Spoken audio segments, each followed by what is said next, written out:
Hello, I'm Cynthia and right now I'm currently focusing on my Unit 16 BTEC course.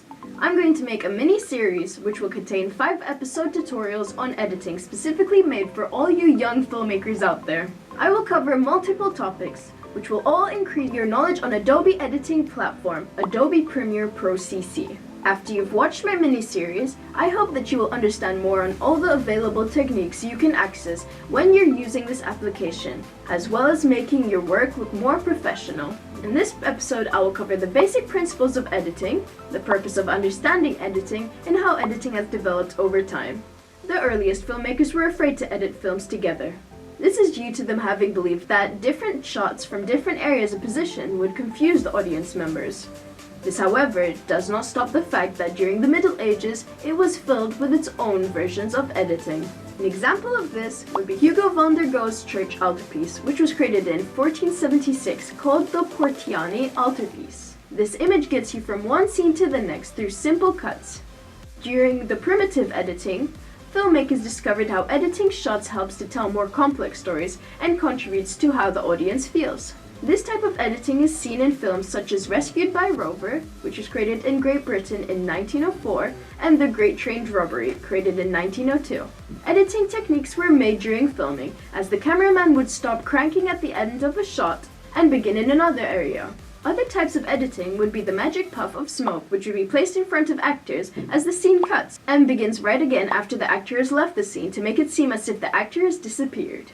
D.W. Griffin didn't invent any editing techniques, but he made them emotionally and thematically significant, which ended up influencing editing techniques worldwide. An example of this would be in 1920, when the Moscow Film School played Intolerance repeatedly in order to use the Griffin techniques for the films of its students. Another Soviet director named Sergei Einstein transformed the principle into what's better known as montages, which was a huge change compared to the classical forms of editing. Filmmakers gradually chose to minimize the amount of editing used.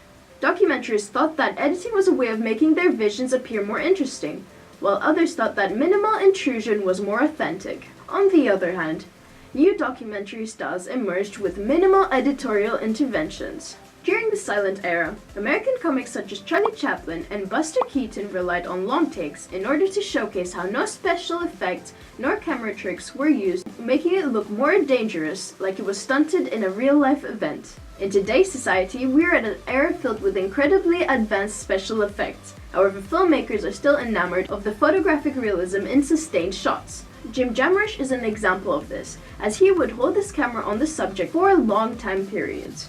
There has also been a rise of non-linear or digital editing within the past 20 years, which makes any type of editing easier.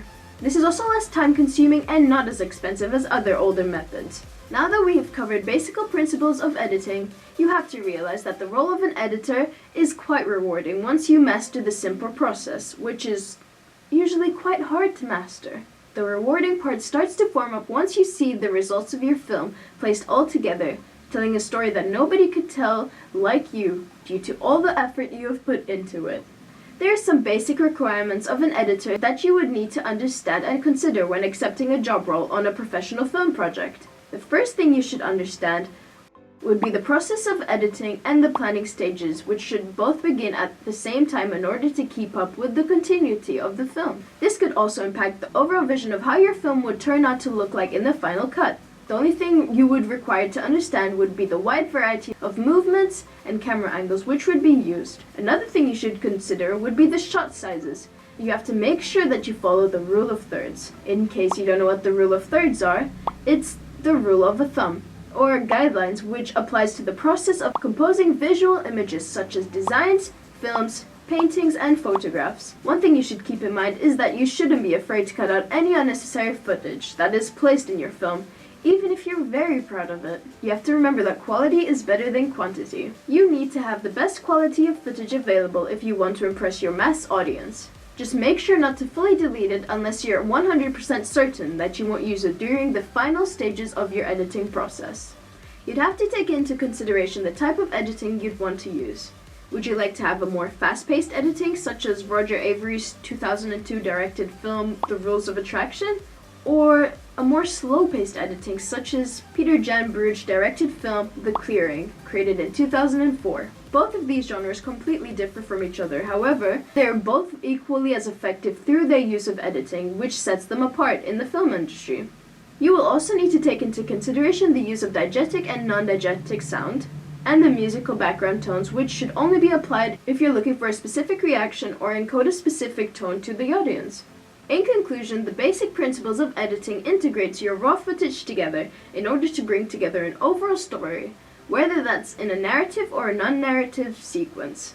You just need to make sure to bring across your bigger picture in a way that the audience would clearly identify. Now that we've covered the basic principles, in the next episode, I will be introducing to you Adobe Premiere Pro and address the basic principles of editing on this platform.